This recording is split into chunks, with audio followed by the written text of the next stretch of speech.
Welcome back to another pristine productions. Want to shout out to all the fans. Be sure to link me up on my also my official music page, Andrew Rayburn Music, where you can buy my EP reggae albums and singles. Let's click on the Apple Music, Amazon here, link in the description here. Support Pristine Productions as well for my music page. So hit me up on my website, www.pristineproduction.webstars.com. Click shop the latest in music productions here. But today we got a very special treat for you. We're going to talk about mixing the kick drum on soca metal. So we're going to bring that rock element in the rhythm, fusion with that soca. So let me give a little feature here of that rock power here with the soca metal. So here we go.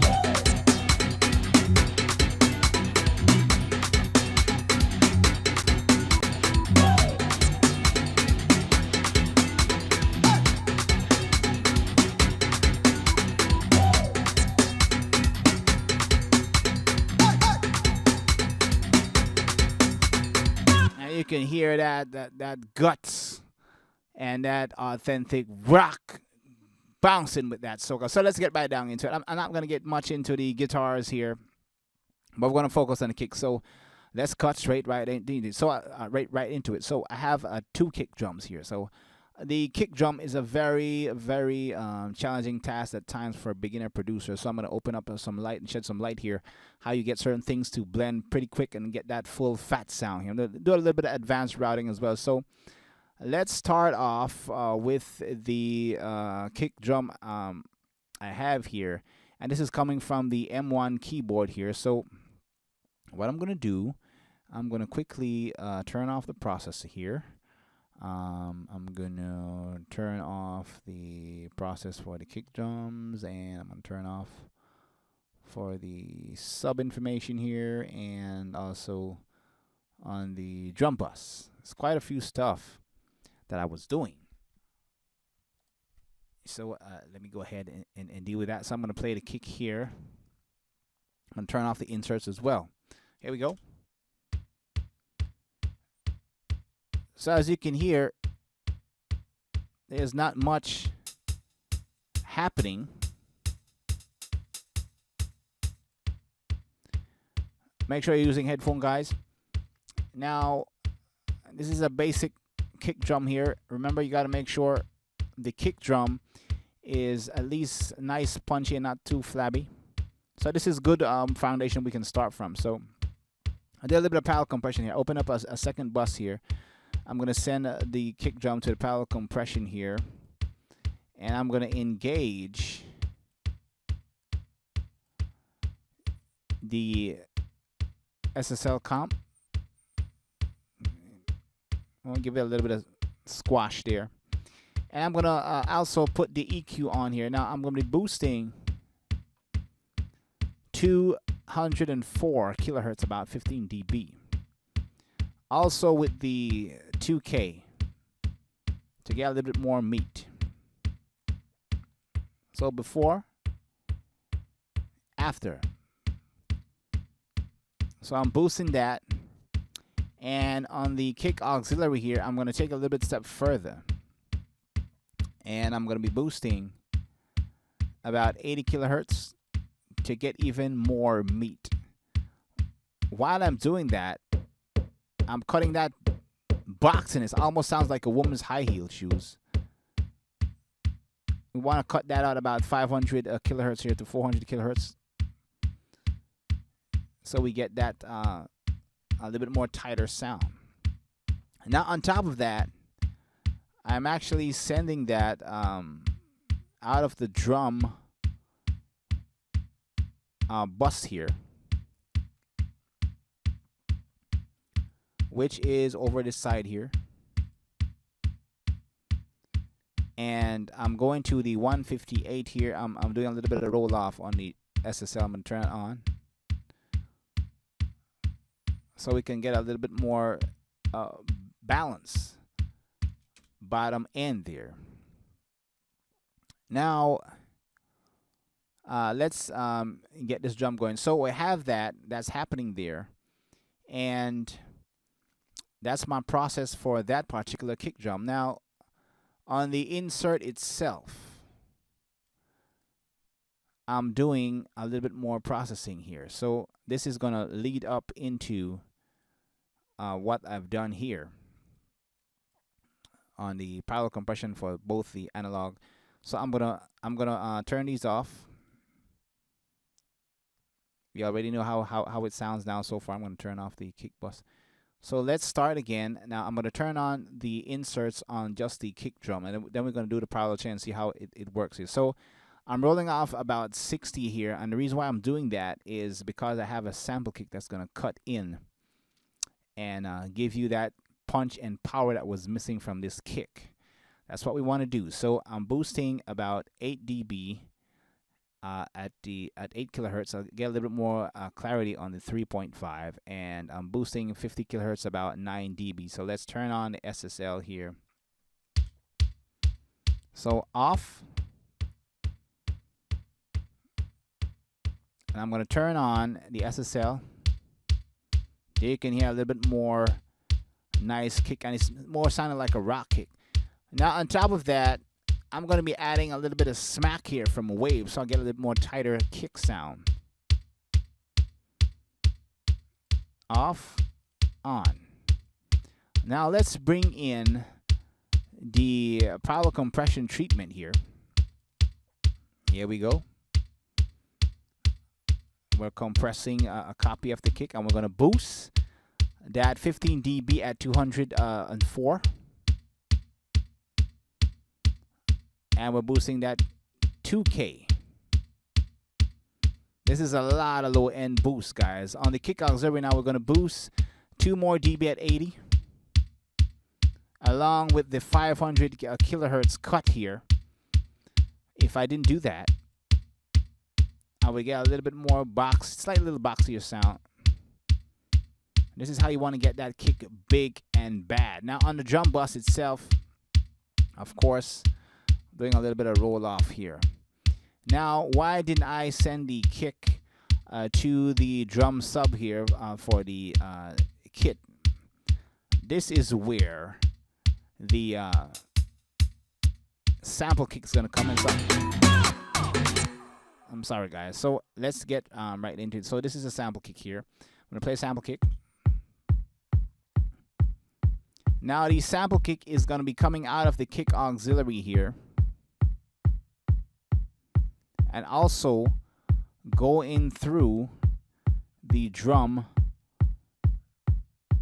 sub here, the main drums bus. Now all that was needed on this kick here was just to add that punch. So let's bring in the kick drum. I'm combining both of them now.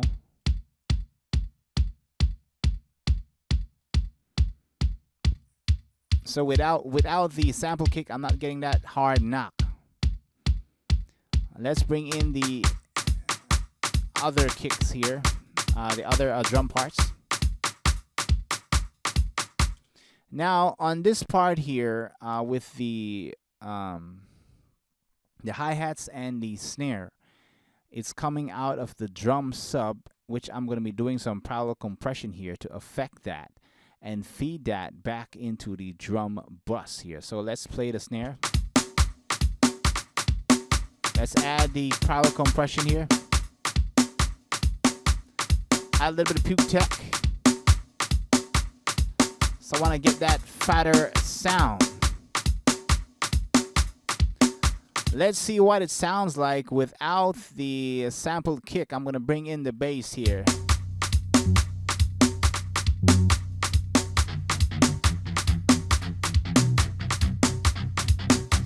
Now let me engage the sample kick.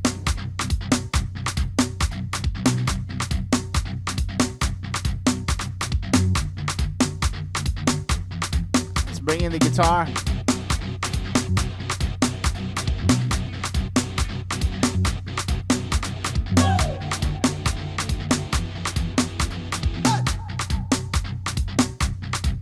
I'm gonna turn off sample kick again.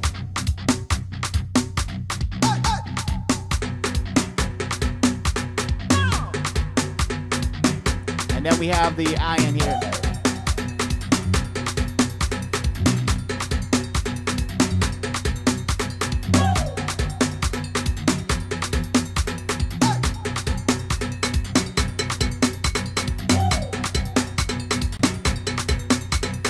Now with the drums by itself, both kicks here, we have the sample and the acoustic here. Sounding pretty great. What you can also do with the sample kicks, guys, is you can do a little bit of EQ, maybe roll off a little bit of bottom end. You don't want the kicks to be clashing. That's why I took off 60 from the acoustic kit kick, so we can make room for the other one here, which is just this here.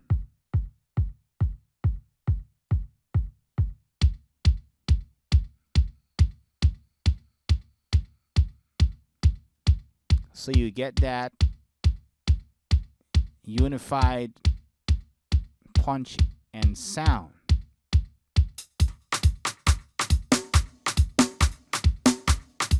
Now it sounds like one when you include the rest of the kit.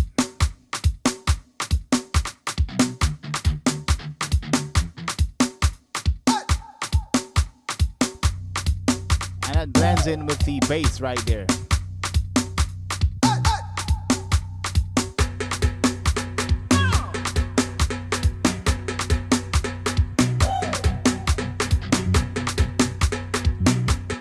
So that's the reason why I had to go through all these processes here. So to wrap it up, guys, we did parallel compression on the acoustic kit kick. We added the first thing we did on the acoustic kit is to add a little bit more bottom end there, which we did about 50 kilohertz. We boosted about 9 dB. We boosted some clarity in the mid-range area, about 3K, about 7 dB, and a little bit top end on 8K, a pretty big boost. And we're rolling off 60 just to get some room for the sample kick. We probably compressed the kick and added a little bit more power to the 204 area. It's not just the 60 you got to worry about, guys. You got to get the lower mid-range here. We did a little power compression there, and we rounded off the sound, bringing down a little bit of 500 dB kilohertz here. 500 kilohertz at 6 dB. To get a little bit more tighter sound, a little bit more boost at the 80K range at the lower bass. And the sampled kick drum, we changed our little settings here. We roll off a little bit of a 70 just to get a little bit more punch and knock. That is also getting the same parallel compression treatment as the parallel compressed acoustic kick. And on top of that, we went ahead and sent the snare to the drum sub, which we parallel compressed to give it a different treatment there to get those drums a little bit more tighter. And overall, the drum bus is actually being controlled by the SSL. A little bit for it we're rolling off to maintain that tight sound. So I'm going to stop there, guys. Just wanted to show you how we do it. Bringing that soca metal rock sound to the soca movement there. So I'm gonna stop there. Remember, you can check out my official music page, Andrew Rayburn Music. You can download my EP songs, reggae music, dancehall, and soca. Here's my video I did. I believe it was last year. My music video. So be sure to subscribe. I have subscribers. Shout out to Charlie X Crew, for being a faithful subscriber. So guys, I'm also representing my brand as well, which is Pristine Productions, for my official music page. You can get my album on Amazon Music, Spotify, iTunes. Be sure to check it out. You're gonna love these work, guys. So thank you for the love and support. I'll catch you on the next one.